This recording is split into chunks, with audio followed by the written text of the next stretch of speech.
Islamia college के students ने अपनी स्टडीज को बाइकआउट किया। उन्होंने समरना अंकोरा रिलीफ फंड के लिए 1 किलोग्राम सोना डोनेट किया।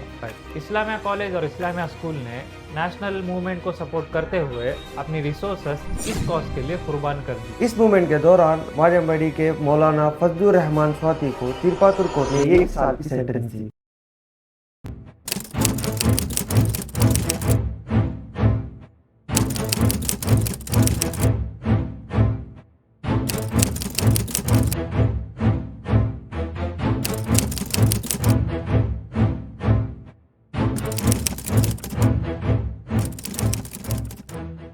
आज के दिन जब हम अपने वतन की आज़ादी का जश्न मना रहे हैं, हमारे लिए ज़रूरी है कि हम वानियामाडी के उन बुज़ुर्गों को याद करें जिन्होंने अपनी जान की परवाह किए बगैर इस मुल्क के लिए कुर्बानी दी। ये बातें अक्सर हमारे जहनों से फेड हो गई हैं, मगर आज हम इन कहानियों को दोबारा जिंदा करेंगे। शुरुआत से ही वानियामाडी के मुस्लिम्स आज़ादी के जंग में आगे रहे। जब British east India company trade के बहाने इंडिया आए तो उन्होंने जल्दी पॉलिटिकल डोमिनेंस करना शुरू किया। इस जुल्म ने पूरे हिंदुस्तान में नाराजगी पैदा की, जिसका अंजाम 1857 के सिपाही म्यूटिनी के तौर पर निकला, जो ब्रिटिश गवर्नमेंट के खिलाफ पहला रेजिस्टेंस था। अक्सर इसे एक नॉर्थ इंडियन इवेंट समझा जाता है, लेकिन अमरेश मिश्रा के रीसेंट रिसर्च से ये पता चलता है कि वानियामाडी इस अपराइजिंग में एक इम्पॉर्टेंट रोल अदा किया था। यहाँ के 8 कैवलरी बटालियन ने ब्रिटिश के खिलाफ रिवोल्ट की। ये रिवोल्ट उन सिपाहियों का जज्बात का नतीजा था जो अपने लोगों के दुख और जुल्म को बर्दाश्त नहीं कर सकते थे। इस रिवोल्ट के बाद वानियामाडी के मुस्लिम्स ने सिर्फ रेजिस्टेंस नहीं बल्कि इंसानियत का भी सबूत दिया। 1857 के रिवोल्ट के बाद यहाँ के लोगों ने एक ऑर्फनेज बनाया, जो उन लोगों के लिए था जो इस जंग में अपना घर और परिवार खो बैठे थे। लखनऊ पैक्ट एक सिग्निफिकेंट एग्रीमेंट था, जहां कांग्रेस और मुस्लिम लीग ने अपने डिफरेंसेस को दूर किया और एक कॉमन गोल के लिए एक हुए। इस पैक्ट को बनाने में वानियामाडी के जनाब याकूब हसन साहब का बहुत बड़ा रोल था।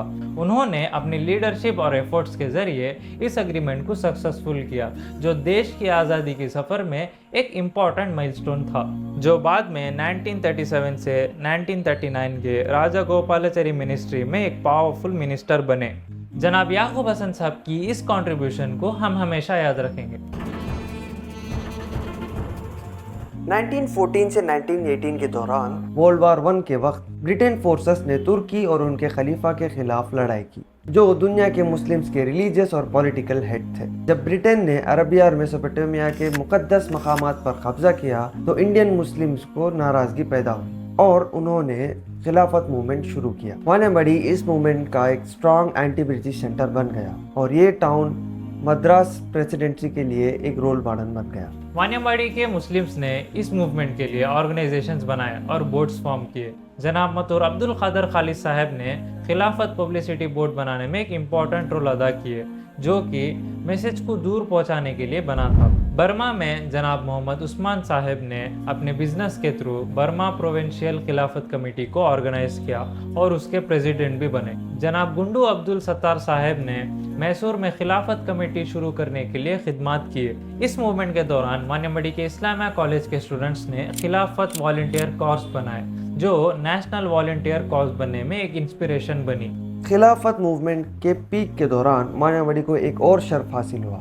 बी अम्मा साहिबा, जो अली ब्रदर्स की वालिदा थी, वो यहाँ आई। जनाब नमाजी अब्दुल्ला साहब के घर मेहमान बनी। बी अम्मा ने जनाबा मस्तान जुलेखा बी के साथ मिलकर वानियामाडी की औरतों से मुलाकात की और उन्हें खिलाफत मूवमेंट की इम्पोर्टेंस बताई। ये भी अम्मा ही थी जिन्होंने हमारे पटेल हबीबुन्निसा साहिबा को इतना इंस्पायर किया कि उन्होंने समरना अंकोरा रिलीफ फंड के लिए 1 किलोग्राम सोना डोनेट किया। ये एक मिसाल है उन सैक्रिफाइसेस की जो वानियामाडी के मुस्लिम्स ने दी थी। जब गांधी जी ने खिलाफत मूवमेंट को नॉन कोऑपरेशन मूवमेंट का हिस्सा बनाया तो वानियामाडी की मुस्लिम्स ने इसमें अपनी स्ट्रॉन्ग सपोर्ट दिखाई। इस्लामिया कॉलेज और इस्लामिया स्कूल ने नेशनल मूवमेंट को सपोर्ट करते हुए अपनी रिसोर्सेस इस कॉज के लिए कुर्बान कर दी। इस्लामिया कॉलेज के स्टूडेंट्स ने अपनी स्टडीज को बाइकआउट किया ताकि ब्रिटिश गवर्नमेंट के अगेंस्ट अपनी नाराजगी दिखाया जा सके। इस मूवमेंट के दौरान वानियामाडी के मौलाना फजलुर रहमान स्वाति को तिरपातुर कोर्ट ने 1 साल की सेंटेंस दी, लेकिन ये बात बाकी लोगों को रोक नहीं सकी। जनाब CL अब्दुल सुभान जो 1947 से 1948 में वानियामाडी के म्यूनिसिपैलिटी के चेयरमैन थे, उन्होंने खिलाफत मूवमेंट में पूरी तरह से हिस्सा लिया। इसके अलावा हाजी अब्दुल रहीम साहब और जनाब मौलवी खतीब हाफिज मोहम्मद अब्दुल जलील साहब ने भी अपना रोल अदा किया। जनाब हाजी अब्दुल रहीम साहब ने वानियामाडी में खदर सोसाइटी को आगाज किया और जनाब मौलवी खतीब हाफिज मोहम्मद अब्दुल जलील साहब ने ताल्लुका कांग्रेस कमेटी के जनरल सेक्रेटरी के तौर पर लोगों की रहनुमाई की।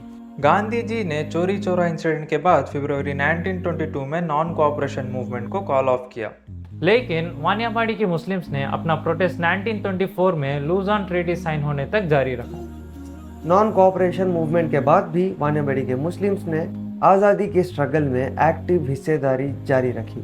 जनाब बादशाह साहब, जिनका ताल्लुक फोर्ट वानियामाडी से था, उन्होंने 1937 से फ्रीडम स्ट्रगल में इंटरेस्ट दिखाया।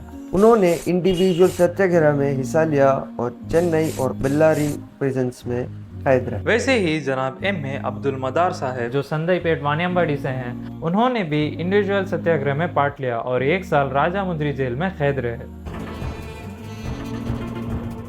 1942 में कांग्रेस ने क्विट इंडिया मूवमेंट लॉन्च किया, जब ब्रिटिश ने नेशनल गवर्नमेंट और कॉन्स्टिट्यूएंट असेंबली के डिमांड्स को रिजेक्ट कर दिया। ये मूवमेंट एक डिसाइसिव मूवमेंट था और वानियामाडी के मुस्लिम्स इसको फुल सपोर्ट दिए। तमिलनाडु प्रोविंशियल कांग्रेस कमेटी के वाइस प्रेसिडेंट जनाब VM उबैदुल्ला, जो वानियामाडी के रहने वाले थे, उन्होंने लीडरशिप संभाली जब के कामराज को अरेस्ट किया गया। तो उनकी लीडरशिप ने तमिलनाडु के लोगों की एक्टिव पार्टिसिपेशन को इंश्योर किया।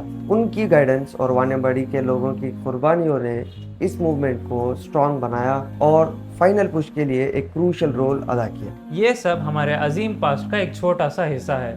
वानियामाडी के मुस्लिम्स ने हर मूवमेंट में अपना खून बहाकर और अपनी जान की कुर्बानी देकर आज़ादी की राह बनाई। इस वीडियो बनाने में जो हमें मदद और इन्फॉर्मेशन मिली, उसके लिए हम प्रोफेसर अबुल फजल सर का शुक्रिया अदा करते हैं। अगर आप वानियामाडी के फ्रीडम स्ट्रगल को डिटेल में पढ़ना चाहते हैं तो प्रोफेसर अबुल फजल सर का आर्टिकल ज़रूर पढ़ें, जो हमारे व्हाट्सएप चैनल पर अवेलेबल है। लिंक आपको डिस्क्रिप्शन में मिल जाएगी।